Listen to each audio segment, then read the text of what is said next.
Chicken gravy masala பிரியாமல் blend ஆகி ரொம்ப டேஸ்டியாக ஜூஸியாக இருக்கக்கூடிய சிக்கன் கிரேவி எப்படி செய்யலான்னு பார்க்கலாம். Hi to all. இன்றைக்கி சிக்கன் கிரேவி பார்க்கலாம். இப்படி செஞ்சிங்கன்னா அது மட்டன் டேஸ்ட் மாதிரியே இருக்கும். ஜஸ்ட் ஒன்ஸ் ட்ரை பண்ணி பாருங்கள். இதுக்கு தேவையான மசாலா நான் ரெடி பண்ணி காட்டுறேன். இதுக்கு சோம்பு, ஜீரகம், மிளகு, தனியா எல்லாமே ஒவ்வொரு ஸ்பூன் எடுத்துக்கலாம். அது கூட கொஞ்சம் கசகசா, 4-5 கார மிளகாய் எடுத்து லேசாக வறுத்துக்கலாம். அது கூடவே ஒரு ஸ்பூன் பொட்டுக்கடலை போட்டுக்கிறேன், உடச்சக்கடலைன்னு சொல்லுவாங்க. தென் கொஞ்சம் கறி லீஃப், கருவேப்பிலையும் போட்டு ரொம்ப தீ அதிகமாக வைக்காமல் மெலிசாக வச்சு லேசாக வறுத்துக்கலாம். அது கூட சில கரம் மசாலா சேர்க்கணும். 2 ஏலக்காய், ஹோல் மசாலா, பட்டை, லவங்கம், ஒரு கல்பாசி, தென் ஒரே ஒரு பிரிஞ்சி இலை, இது எல்லாமே சேர்த்து ஜஸ்ட்டு சூடு ஆகினா போதும். இந்த கரம் மசாலா ரொம்ப வறுப்படணும்னு அவசியம் இல்லை. அது அப்படியே அந்த வாசனையை கொடுக்கணும் அப்படின்னா ரொம்ப வறுக்காமல் செஞ்சு இது மாதிரி ஆற வச்சு அரைச்சிடலாம். நெக்ஸ்ட் இதில் ஆயில் ஊற்றிக்கலாம். நீங்கள் நல்லெண்ணெயும் ஆட் பண்ணிக்கோங்க. நான் நல்லெண்ணெய் கொஞ்சம், கடலெண்ணெய் கொஞ்சம் கலந்து நான் யூஸ் பண்ணுவேன். எண்ணெய் காஞ்சதும் பொடியாக நறுக்கியிருக்கிற வெங்காயம், கொஞ்சம் கருவேப்பிலை, முடிஞ்சால் இதுக்கு சின்ன வெங்காயம் போடுங்க. நான் சின்ன வெங்காயம் பாதி, பெரிய வெங்காயம் பாதி ஆட் பண்ணியிருக்கேன். நல்லா இதை வதக்கிக்கலாம். ஆனியன் வந்து நல்லா கொஞ்சம் ப்ரௌன் கலர் சேஞ்ச் ஆகிற அளவுக்கு நம்ம பண்ணிக்கலாம். கண்டிப்பாக இந்த மாதிரி ஒரு மெத்தட் ஒரு நாளைக்கு ட்ரை பண்ணி பாருங்கள், உங்களுக்கு கண்டிப்பாக பிடிக்கும். வெங்காயம் நல்லா கொஞ்சம் ப்ரௌனாக ஃப்ரை ஆகிடுச்சு, போதும். இந்த அளவுக்கு வதங்கிட்டா இதுக்கப்புறம் ஒரு பெரிய ஸ்பூனால் இஞ்சி பூண்டு பேஸ்ட்டு நான் ஆட் பண்ணிக்கிறேன்.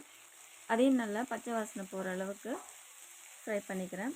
முடிஞ்ச வர இரும்பு பாத்திரம் எடுங்க, இல்லை அடி கனமாக இருக்கிற பாத்திரமாக எடுத்து சமைச்சிங்கன்னா நமக்கு சீக்கிரமாக சமைக்கிற பொருள் வந்து தீயாது. சேம் டைம் நல்லா குக்காகி வரும் அந்த ஹீட்டில். ஒரே ஒரு சின்ன தக்காளி ரொம்ப போட வேணாம், ரொம்ப புளிப்பு கொடுக்காம கொஞ்சமாக போட்டால் போதும். அது வறுத்த உடனே ஒரு ஸ்பூன் காஷ்மீர் மிளகாத்தூளும், கொஞ்சம் மஞ்சத்தூள், தனியாத்தூள் கொஞ்சம், கரம் மசாலா கொஞ்சம் நான் ஆட் பண்ணியிருக்கேன். மிளகாத்தூளும் அதில் இருக்குது. ஆல்ரெடி நம்ம மசாலாவில் கொஞ்சம் மிளகா தென் மிளகெல்லாம் போட்டு அரைச்சிருக்கோம். ஸோ அதுக்கேற்ற மாதிரி நீங்கள் இதில் காரம் சேர்த்துக்கோங்க. நான் இன்றைக்கி 3/4 கிலோ சிக்கன் எடுத்திருக்கேன். இப்போது அந்த மசாலா எல்லாமே மிளகாத்தூள், மஞ்சத்தூள்லாம் நல்லா வாசனை போக நல்லா பிளெண்ட் ஆகி நல்லா மிக்ஸ் பண்ணியாச்சு. அதுக்கப்புறம் சிக்கனை இதோட நான் ஆட் பண்ணிக்கிறேன். சிக்கன் நல்லா உப்பு போட்டு வாஷ் பண்ணி ஆல்ரெடி ரெடியாக எடுத்து வச்சுருக்கேன். இப்போ நல்லா இதில் மிக்ஸ் பண்ணிவிட்டு இப்போ கொஞ்சம் தீயை கொஞ்சமாக அதிகமாக வச்சுக்கலாம். இதில் மசாலா, வெங்காயம் எல்லாமே மிக்ஸ் ஆகிற அளவுக்கு மிக்ஸ் பண்ணிவிட்டு இதுக்கு தேவையான உப்பு, சால்ட்டையும் நான் போட்டுக்கிறேன்.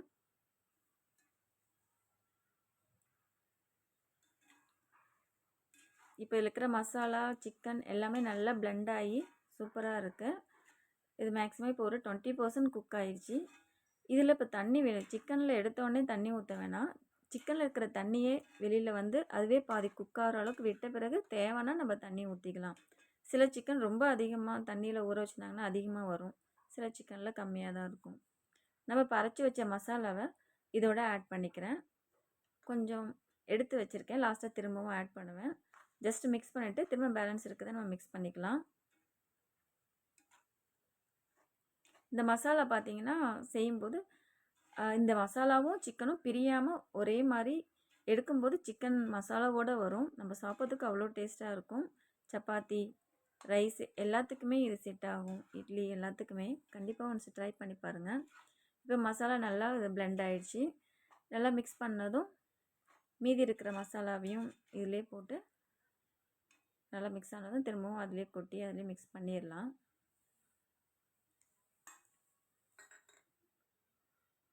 அவ்வளோதான். நான் இந்த சிக்கனுக்கு வந்து தேங்காய் யூஸ் பண்ணல. நீங்கள் தேங்காய் யூஸ் பண்ணிங்கன்னா வேறு மாதிரி கிரேவி ரொம்ப டேஸ்ட்டே கொஞ்சம் வேறு மாறிடும். நான் சொன்ன மாதிரி அந்த மட்டன் டேஸ்ட் மாதிரியோ நல்லா திக்காக அந்த மாதிரி ஒரு மாதிரி வராது. கொஞ்சம் கலரும் சேஞ்ச் ஆகும். நீங்கள் இப்படி செஞ்சிங்கன்னா நல்லாயிருக்கும். கொஞ்சமாக தண்ணி வந்து ஆட் பண்ணிக்கிறேன். ரொம்ப ஊற்றிட வேணாம், வேணும்னா கூட திரும்பவும் கொஞ்சமாக தெளிச்சிக்கலாம். ஏன்னா இந்த மசாலா ஆல்ரெடி ரோஸ்டட், சிக்கனும் எல்லாமே வந்து எல்லாம் ரோஸ்ட் ஆயிடுச்சு ஓரளவுக்கு. எல்லாமே மிக்ஸ் ஆகி நல்லா ரெடியாக இருக்குது. நிறைய தண்ணி ஊற்றிட்டோம்னா அதுக்காகவே நம்ம ரொம்ப நேரம் அதை குக் பண்ணிகிட்டு இருக்கிற மாதிரி இருக்கும். ஸோ கொஞ்சம் கொஞ்சமாக தண்ணி வேணும்னா ஆட் பண்ணிக்கலாம். பாருங்கள், மசாலா நல்லா சிக்கனோட பிளெண்ட் ஆகிடு நல்லா மிக்ஸ் ஆகிடுச்சு. ஸோ ஒரு 5 நிமிஷம் அப்படியே வச்சு மூடி வச்சு கொஞ்ச நேரம் வேக வைக்கலாம். இடையில திறந்து நம்ம இந்த கேப் செட் ஆகலை. ஓகே, மூடி வச்சு ஒரு 2 நிமிஷம் வேகட்டும். திரும்ப கிண்டிட்டு திரும்ப ஒரு 2 நிமிஷம் வேக வைக்கணும். பாருங்கள், நல்லா வெந்துட்டு மேலே ஆயில் விட்டு வந்துடுச்சு. நான் ரொம்ப ஆயில் சேர்க்கலை. ஆயில் ரொம்ப வேணுங்கிறவங்க இன்னும் எக்ஸ்ட்ரா ஒரு ஸ்பூன் சேர்த்துக்கலாம். நம்ம மசாலா ஆல்ரெடி ஃபுல்லாக ரெடி ஆயிடுச்சு. இன்னும் கொஞ்சம் நேரம் அப்படியே இது வந்து இரும்பு பாத்திரனால இதில் இருக்கும்போது இன்னமும் சுண்டும், அந்த தண்ணி வந்து இழுக்க செய்யும். ஸோ கொஞ்சம் லிக்யூடாக நம்ம எடுத்துக்கிட்டாவே கொஞ்சம் நேரம் கழிச்சு பார்த்திங்கன்னா அதுவே இன்னும் ட்ரை ஆகிருக்கும். கொத்தமல்லி தழை சேர்த்து சர்வ் பண்ண வேண்டியதுதான். நம்ம சிக்கன் கிரேவி டேஸ்டியாக ஜூஸியாக ரெடி ஆகிடுச்சு. கண்டிப்பாக அது மாதிரி ட்ரை பண்ணி பாருங்கள் ஒன்ஸு. ரொம்ப சூப்பராக இருக்கும். தேங்க்ஸ் ஃபார் வாட்சிங். பிடிச்சிருந்தா லைக் பண்ணுங்கள், ஷேர் பண்ணுங்கள், சப்ஸ்கிரைப் பண்ணுங்கள். தேங்க்யூ.